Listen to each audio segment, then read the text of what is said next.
কিন্তু আমি অনির্বাণ তলাপাত্র একজন হিন্দু সমাজের মানুষ হয়েও এই ওয়াকফ সংশোধনী আইন চালু করার বিরুদ্ধে আমার জীবনের শেষ রক্তবিন্দু অবধি আমি লড়বার প্রতিশ্রুতি দিচ্ছি। তার কারণ আমি বলছি, আমি জানি, আমি বিশ্বাস করি যে এই কালা কানুন এই কারণে কালা, কারণ এই কানুন আমাদের দেশের সংবিধানের বিরোধী একটা আইন। আমরা এই দেশের মানুষ, এই দেশে জন্মগ্রহণ করেছি। কোন দেশে জন্মগ্রহণ করেছি? যে দেশের সংবিধান তৈরি করে দিয়ে গেছে কোন আরএসএস এর বাচ্চা নয়, কোন বিজেপির চেলা চামুন্ডা নয়। এই দেশের সংবিধান তৈরি করেছেন ডক্টর বাবা সাহেব আম্বেদকর, আমাদের দেশের পিছড়ে বর্গের একজন মানুষ। সেই মানুষ যাকে আমাদের দেশের এই আরএসএস বিজেপির বাচ্চারা পড়াশোনা করতে দিতে চাইনি যে এই সমাজে একটা কোনো উঁচু জায়গাতে যাক। সেই রকম একজন মানুষ ডক্টর বাবা সাহেব আম্বেদকর যে সংবিধান তৈরি করে দিয়ে গিয়েছেন, সেই সংবিধান আজকের এই স্বাধীন ভারতবর্ষে আমাকে, আপনাকে, 140 কোটি মানুষকে কিছু সাংবিধানিক অধিকার দিয়েছে, যে অধিকারকে চাইলেও এই নরেন্দ্র মোদীর সরকার কেড়ে নিতে পারবে না। কিন্তু দুঃখের বিষয় হলো এই যে আজকে এই দেশের সরকার তারা প্রত্যেকটা মুহূর্তে শুধু এই চেষ্টা করছে কি করে এই দেশের এই গণতান্ত্রিক ধর্মনিরপেক্ষ সংবিধানটাকে ধ্বংস করে দেওয়া যায়, নষ্ট করে দেওয়া যায় এবং পায়ের তলায় দুমড়ে মুচড়ে দেওয়া যায়। এই কাজ তারা এর আগেও করেছে। যে সংবিধানের উপর আঘাত এই দেশের সরকার, বিজেপির সরকার 2014-তে প্রথমবার যখন তারা নরেন্দ্র মোদীর নেতৃত্বে ক্ষমতায় আসে তখন থেকেই তারা করেছে। আমরা দেখেছি, আমরা ভুলে যাইনি যে আজ থেকে 6 বছর আগে 2018 এবং 2019 সালে গোটা দেশ জুড়ে এনআরসি চালু করবার তারা চেষ্টা করেছিল। কি বলেছিল? এই গত পরশুদিন এসেছিলেন অমিত শাহ আমাদের রাজ্যে, সেই সময় আসতেন এবং এসে কি বলতেন একটু মনে করুন আপনারা। বলতেন যে এনআরসি আমরা কেন করতে চাইছি? কারণ আমরা এনআরসি করতে চাইছি, এনআরসি করে আমাদের এই রাজ্য পশ্চিমবঙ্গে যে কোটি কোটি মুসলমান আছে তাদেরকে উই পোকার মতো বেছে বেছে বের করে দেব বলেছিল না? বলেছিল তো অমিত শাহ। ওই পুরনো মদ আবার নতুন বোতলে পুরে এই ওয়াকফ সংশোধনী আইনকে তারা আবার আনছে। বিস্তারিত আমার পরবর্তী বক্তারা বলবেন, কিন্তু আমি আপনাদেরকে শুধু বলতে চাই যে এই ওয়াকফ সংশোধনী আইনটাকে ওরা আনছে কেন এটা আগে বুঝতে হবে। যদি মনে করেন যে শুধুমাত্র মুসলমান সংখ্যালঘু মানুষদেরকে আক্রমণ করবার জন্য, অত্যাচার করবার জন্য বিজেপি এই কাজ করছে, তাহলে ভুল করবেন না। ওটা তাদের উদ্দেশ্য নয়।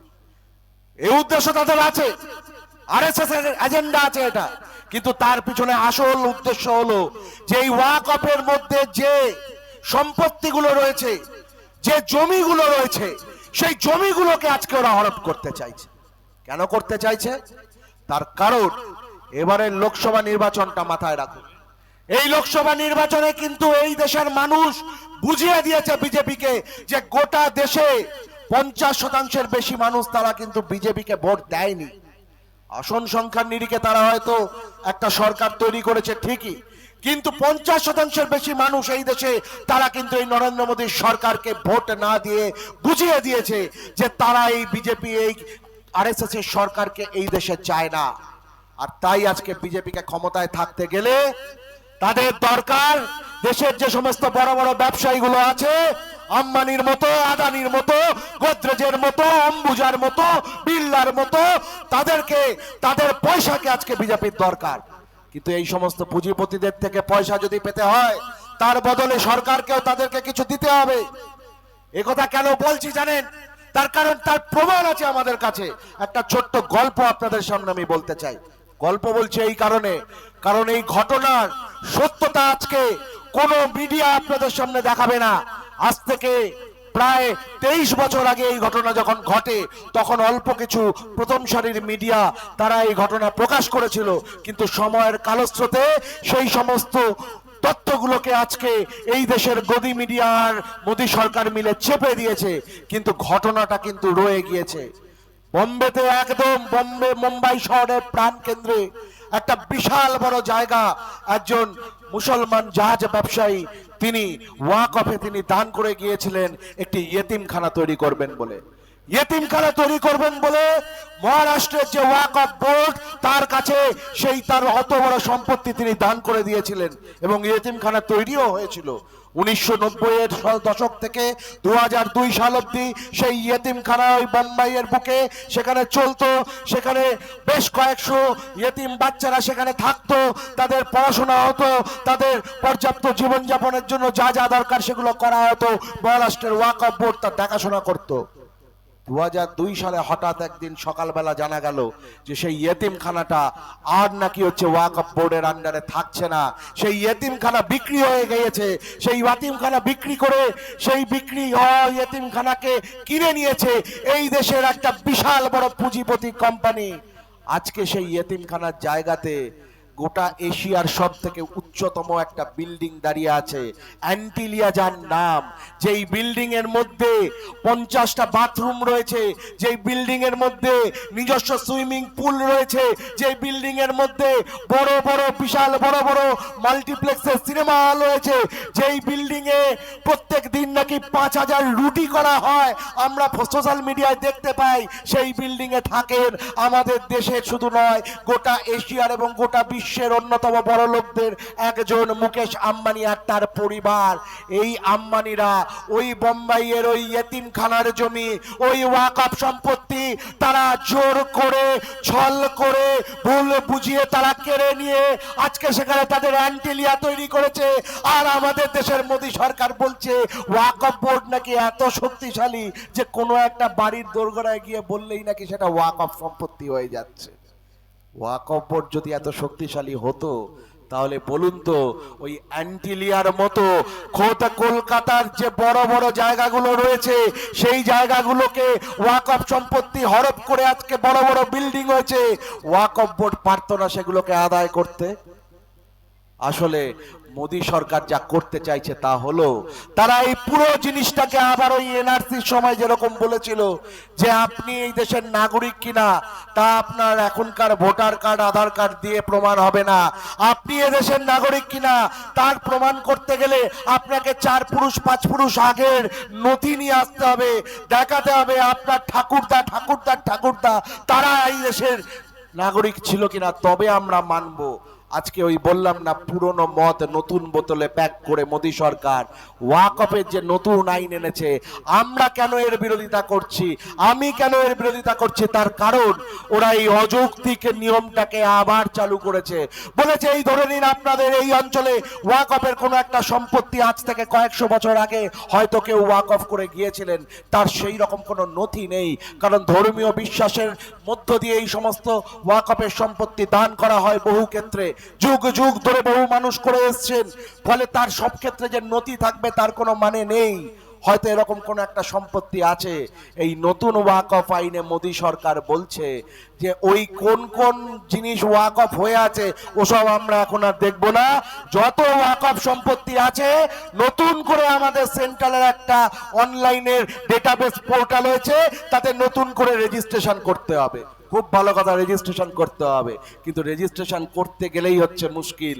করতে যখন যাবেন তখন বলে দিচ্ছে যে এই রেজিস্ট্রেশন করতে গেলে আপনার কাছে একটা নথি থাকতে হবে, যে নথিতে পরিষ্কার লেখা থাকবে যে এই ওয়াকফের যে সম্পত্তি এটা নিয়ম মেনে ওয়াকফ করা হয়েছে, তার দলিল, হস্তান্তরের দলিল, এগুলো থাকতে হবে। এবার বলুন তো ভেবে আমাদের এই গ্রাম বাংলা পশ্চিম বাংলার কটা জায়গাতে এই ওয়াকফের নথি খুঁজে পাওয়া সম্ভব?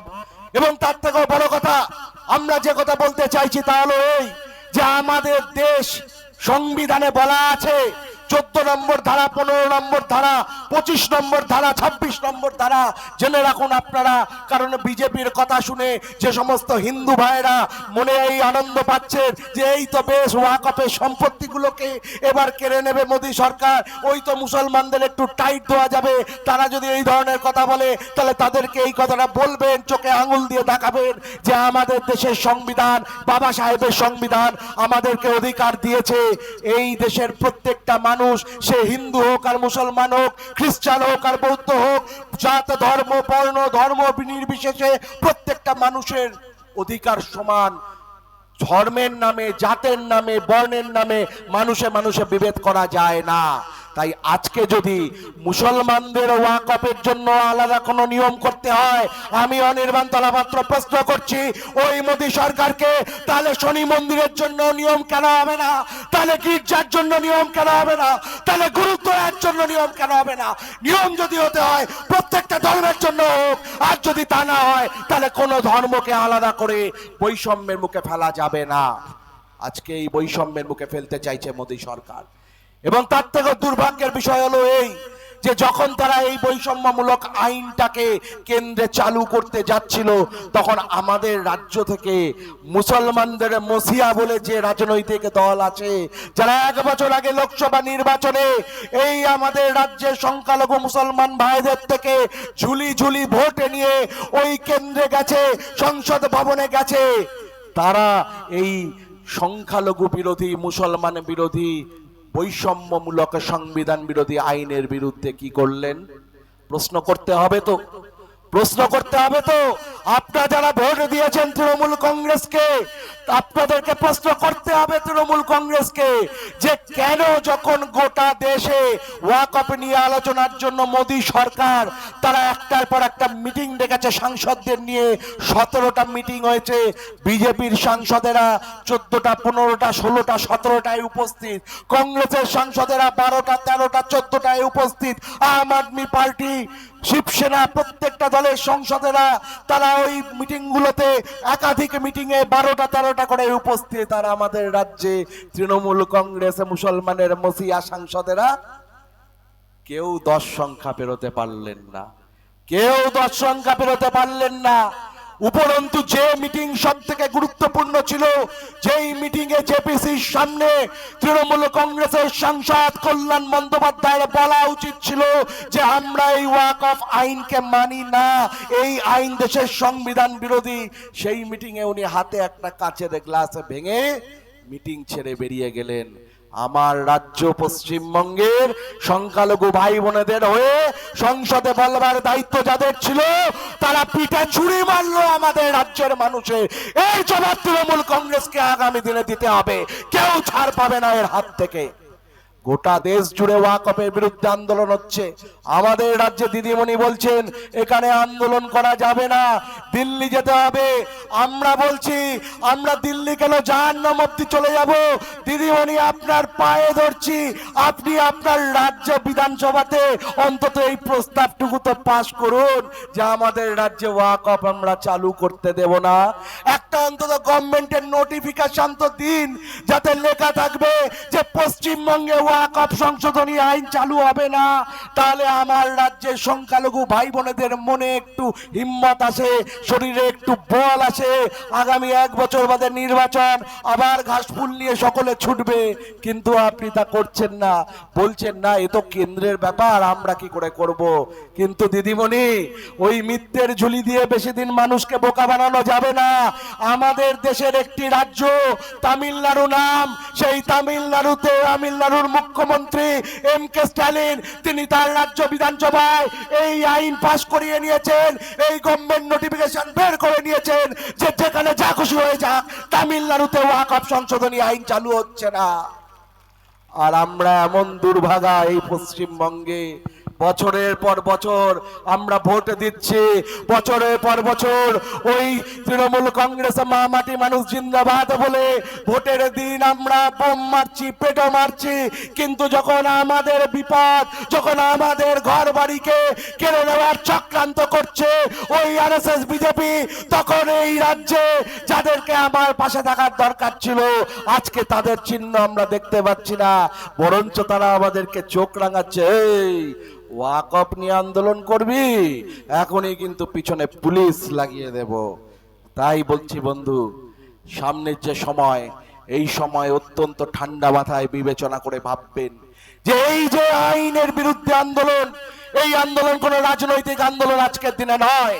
এই আন্দোলন অধিকারের আন্দোলন, এই আন্দোলন দেশ বাঁচানোর আন্দোলন, এই আন্দোলন সংবিধান বাঁচানোর আন্দোলন। আর এই আন্দোলনে যারা চোখ দেবে না, তাদের ঈমানটা কিন্তু আর তাদের মধ্যে থাকছে না। তাই আমার বক্তব্য শেষ করার আগে আমি শুধুমাত্র দুটি কথা এই অঞ্চলে মাইকের মাধ্যমে যে তৃণমূল কংগ্রেসের কর্মী বন্ধুদের কাছে আমার আওয়াজ পৌঁছচ্ছে, তাদেরকে আমি সমাজসেবী অনির্বাণ তলাপাত্র প্রশ্ন করতে চাইছি যে আমার মধ্যে ঈমান বেঁচে আছে বলে আমি আজকে এই ওয়াকফের কালা কানুনের বিরুদ্ধে ময়দানে নেমে লড়াই করছি, চোখে চোখ রেখে লড়াই করছি। আপনি তৃণমূল কংগ্রেসের নিচুতলার কর্মী, আপনার মধ্যে যদি ঈমান বেঁচে থাকে তাহলে আপনিও চোখ তুলে প্রশ্ন করুন, আপনার দলের জেলা নেতাদের প্রশ্ন করুন, আপনার দলের সর্বোচ্চ নেতাদের প্রশ্ন করুন যে কেন ওয়াকফের বিরুদ্ধে আন্দোলন করা যাবে না। আর যদি না করতে পারেন তাহলে দুর্ভাগ্যের সঙ্গে বলতে বাধ্য হচ্ছি বন্ধু, ভবিষ্যৎ প্রজন্ম কিন্তু আপনাদেরকে ইমানদার বলতে পারবে না। আমি আশা রাখি আগামী দিনে শুধু এই অঞ্চল নয়, গোটা রাজ্য জুড়ে এই কালা কানুনের বিরুদ্ধে দলমত নির্বিশেষে সংবিধান বাঁচানোর লক্ষ্যে, দেশ বাঁচানোর লক্ষ্যে, মানুষকে বাঁচানোর লক্ষ্যে আপনারা সবাই দলমত নির্বিশেষে একত্রিত হয়ে এই ওয়াকফের বিরুদ্ধে আন্দোলনে আপনারা একজোট হবেন, এই আশা ভরসা রেখে আপনাদের সকলকে আরো একবার সংগ্রামী অভিনন্দন, ধন্যবাদ জানিয়ে আমার সংক্ষিপ্ত বক্তব্য এখানে শেষ করলাম। নমস্কার। সালাম।